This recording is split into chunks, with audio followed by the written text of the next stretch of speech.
Good morning everyone. मैं doctor G S Rawat. आज हम पीएटी 2019 फिजिक्स का पेपर डिस्कस करेंगे। पीएटी 2019 में फिजिक्स में जो सबसे पहला क्वेश्चन था वो है, एक क्षैतिज सड़क पर कम से कम दूरी में एक कार को रोकने के लिए किसी को, फर्स्ट ऑप्शन, सरकने से बचने के लिए कसकर ब्रेक लगाना चाहिए। सेकंड ऑप्शन, कसकर ब्रेक लगाना चाहिए ताकि पहिया घूर्णन करना बंद कर दे।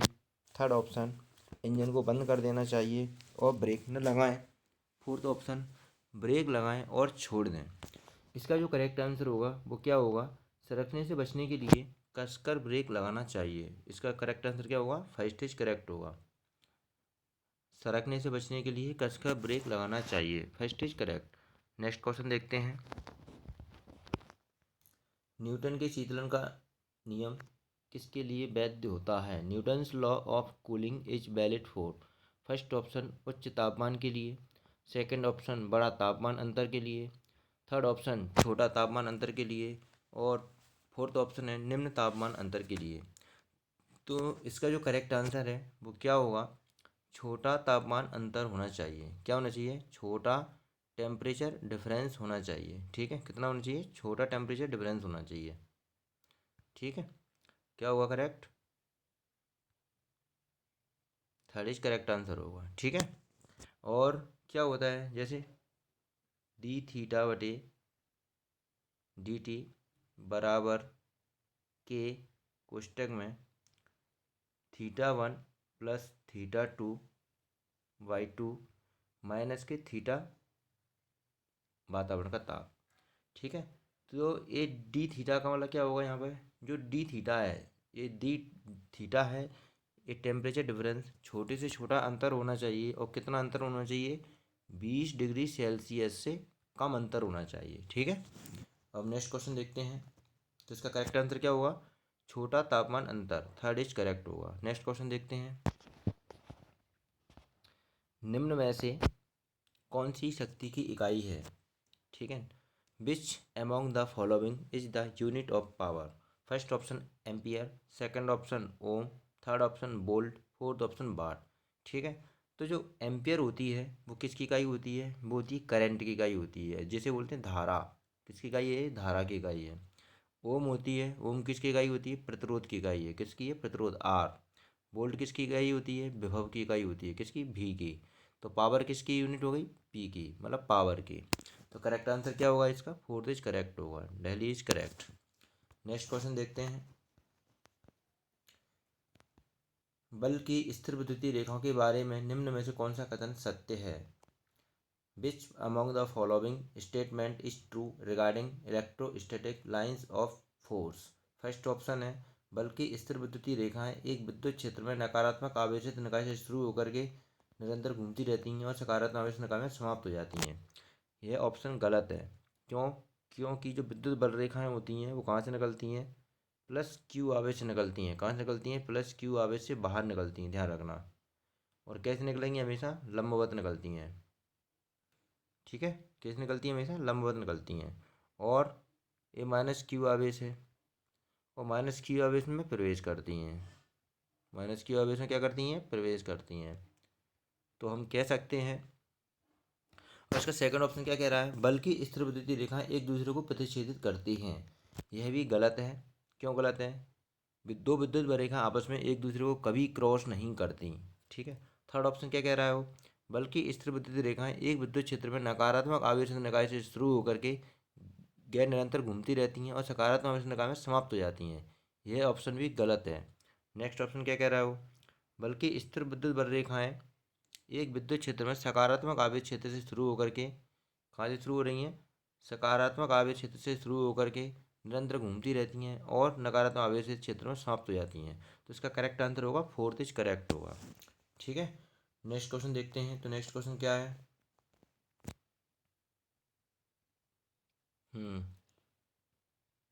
20 किलोग्राम द्रव्यमान वाले एक भारी बक्से को क्षैतिज सतह पर क्षैतिज बल लगाकर खींचा जाता है। यदि बक्से और क्षैतिज सतह के बीच गतिज घर्षण गुणांक 0.25 है तो बक्से पर क्षैतिज सतह द्वारा लगाया जाने वाला घर्षण बल का मान क्या होगा? हम यहाँ पर देखते हैं, एक क्षैतिज सतह है, इस पर हमने क्या रखा है? एक बक्सा रखा है। क्या रखा है, बक्सा रखा है। ठीक है, इस बक्से का भार कितना है, 20 kg। ठीक है, यहाँ पर जो सतह के बीच घर्षण गुणांक कितना दिया है, 0.25। ठीक है, घर्षण गुणांक कितना दिया, 0.25। तो क्षैतिज सतह के द्वारा बल लगाए तो घर्षण बल का मान ज्ञात करो। डायरेक्ट इसके लिए फॉर्मूला होता है, क्या होता है, कैपिटल F बराबर mu into capital R. R बराबर क्या होगा यहाँ पर, आर बराबर होगा mg। आर बराबर काय के होता है, m इंटू जी के। तो अब अतः मैं कह सकता हूँ कैपिटल F बराबर म्यू एम जी। जब मैं इसको सॉल्व करूँगा तो इसका जो करेक्ट आंसर आएगा वो क्या आएगा,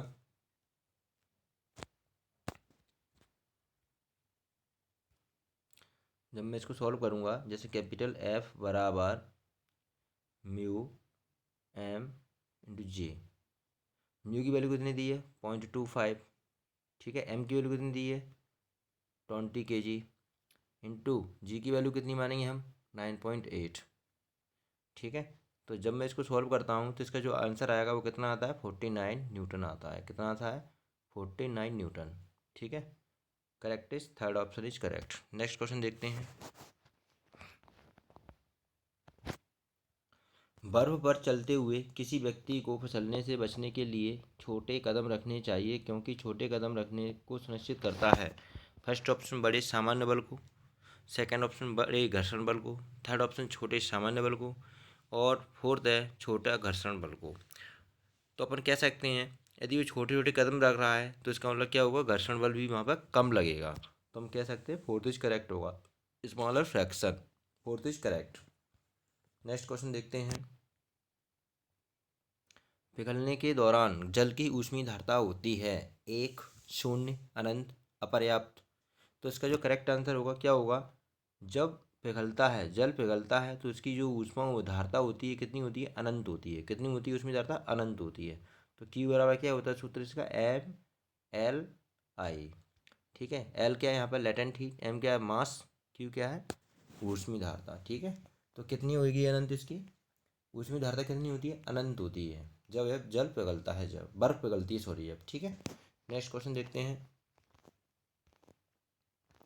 सामान्य वायुमंडलीय दाब कितना होता है, the normal atmospheric pressure is. First option 76 metre of mercury, second option 76 centimetre of mercury, fourth option 76 newton per metre square, और फोर्थ ऑप्शन है 76 पास्कल।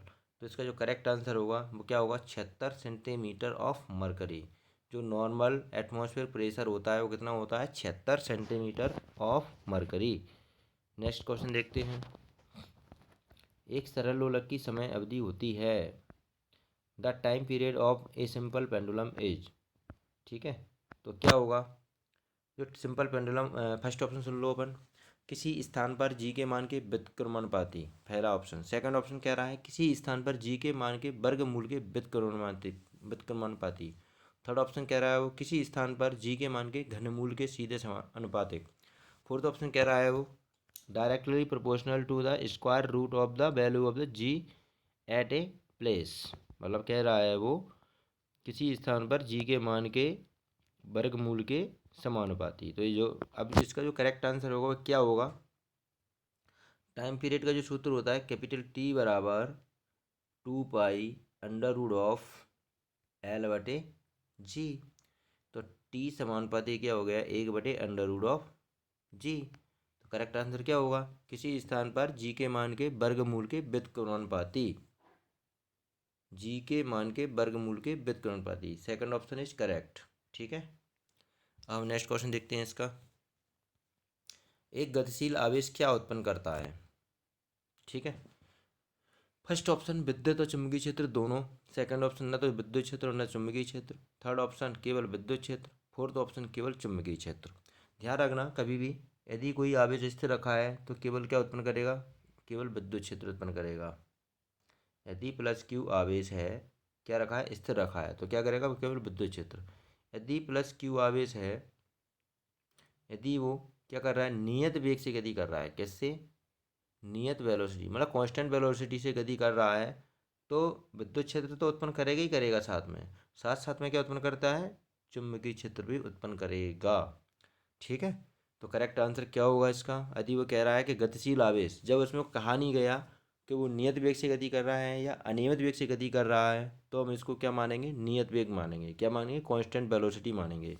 ठीक है। और यदि यह अनकांस्टेंट वेलोसिटी से गति करता तो क्या होगा? विद्युत क्षेत्र और चुंबकीय क्षेत्र तो डेवलप करता ही करता, साथ साथ में इलेक्ट्रोमैग्नेटिक वेव भी उत्पन्न करता। ठीक है। साथ साथ में क्या उत्पन्न करता? यदि अनकांस्टेंट वेलोसिटी से जा रहा है कोई भी आवेश तो क्या उत्पन्न करता? साथ साथ में इलेक्ट्रोमैग्नेटिक वेव भी उत्पन्न करता। तो इसका जो करेक्ट आंसर होगा वो हम देखते हैं क्या होगा। फर्स्ट ऑप्शन क्या रहा है? विद्युत और चुंबकीय क्षेत्र दोनों। तो करेक्ट आंसर इसका फर्स्ट इज करेक्ट हो जाएगा। ठीक है। नेक्स्ट क्वेश्चन देखते हैं। एक व्यक्ति केवल 3 मीटर तक देख सकता है, उसके चश्मे के लिए एक लेंस का सुझाव दीजिए ताकि वह 12 मीटर तक देख सके। ठीक है। इस ऐसे क्वेश्चन को करने के लिए क्या हमें डायरेक्ट फॉर्मूला याद होना चाहिए। कैपिटल एफ बराबर क्या होता है? Capital D into small D divide by capital D minus के स्मॉल डी। ठीक है। कैपिटल डी की वैल्यू कितनी दे रहा है वो? 12 इन 12 दे रहा है। ठीक है। इंटू कितना कह रहा है वो? 3 मीटर बटे 12 माइनस के कितना करेंगे? 3।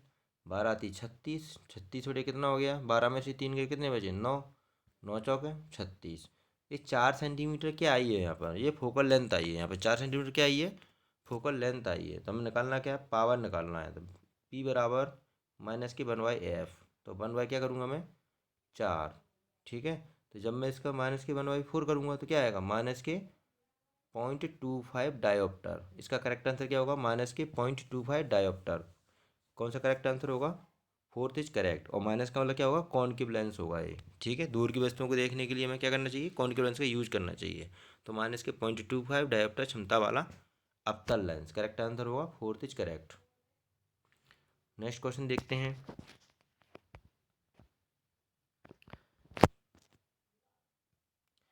टावर के पाद से 50 मीटर की दूरी पर जमीन में स्थित एक बिंदु से टावर के शीर्ष पर उन्नयन कोण 30 डिग्री प्रेक्षित किया जाता है, तो टावर की ऊंचाई ज्ञात करो।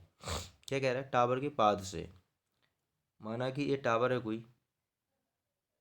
ठीक है। 50 मीटर की दूरी पर जमीन में एक बिंदु टावर शीर्ष पर उन्नयन कोण कितना कह रहा है वो? यहाँ से बोल रहा है ये उन्नयन कोण कितना का है? 30 डिग्री का है। ठीक है। प्रेक्षित किया जाता है, टावर की ऊंचाई ज्ञात करो। ये तो हाइट हो गई इसकी, जिसकी क्या हो गई? लेंथ हो गई, मतलब लंबाई, मतलब दूरी। ठीक है।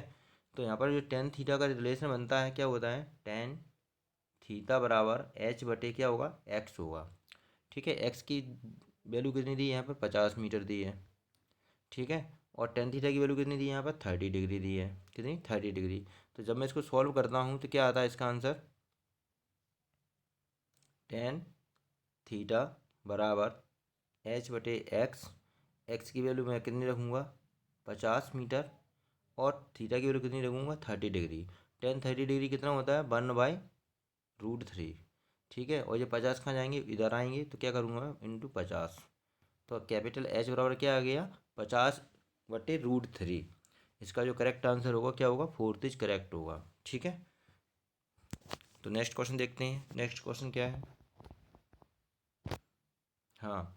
60 ग्राम द्रव्यमान वाले तांबे का एक टुकड़ा इसके 20 डिग्री सेल्सियस टेम्परेचर बढ़ने तक गर्म किया जाता है, तो तांबे की विशिष्ट ऊष्मीय धारता 0.09 कैलोरी प्रति ग्राम डिग्री सेल्सियस दी है, तो टुकड़े को दी गई ऊष्मा को ज्ञात करें। First option 2.7 calorie, second option 2.7 पर calorie, third option 108 calorie, fourth option 1.08 calorie. तो जब हम इसको सॉल्व करेंगे तो क्यू बराबर क्या होता है? MS delta theta. ठीक है। क्या कह रहा है? ऊष्मा को ज्ञात करें। एम की वैल्यू कितनी दी है? 60 ग्राम। विशिष्ट ऊष्मा कितनी दी है? 0.09। टेम्परेचर डिफरेंस कितना दिया है? 20 डिग्री सेल्सियस। तो जब मैं इसको सॉल्व करता हूँ तो कितना आता है? 108 कैलोरी आता है। इसको सॉल्व करूँगा कितना आएगा? 108 कैलोरी। तो करेक्ट आंसर क्या होगा? थर्ड इज करेक्ट होगा। Third is correct. Next question देखते हैं।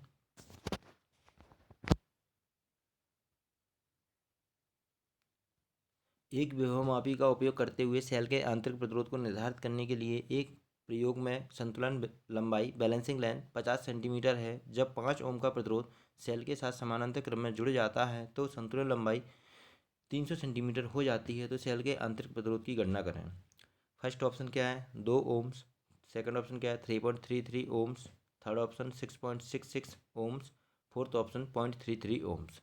इस क्वेश्चन को करने के लिए डायरेक्ट सूत्र है स्मॉल आर बराबर क्या होगा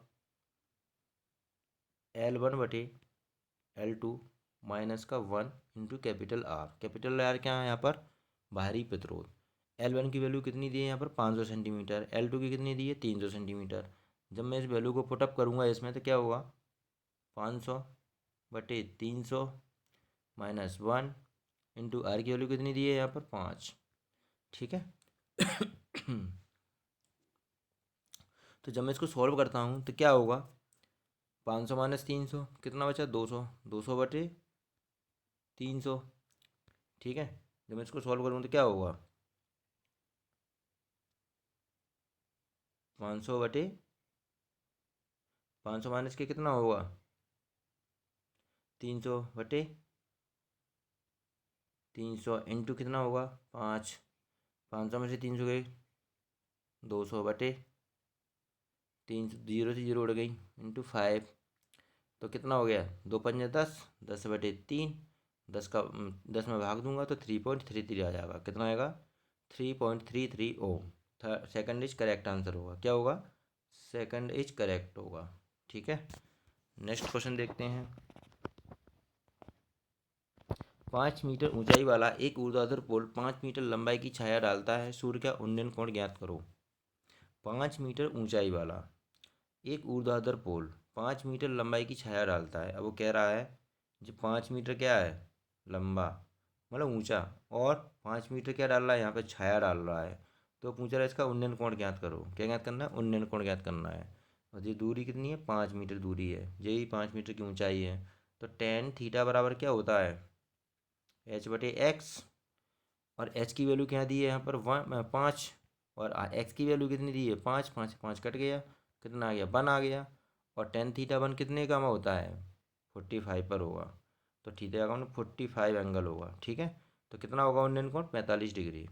फोर्थ इज करेक्ट होगा। नेक्स्ट क्वेश्चन देखते हैं। एक चुंबकीय सुई एक असमान चुंबकीय क्षेत्र में रखी जाती है जिससे यह अनुभव करती है।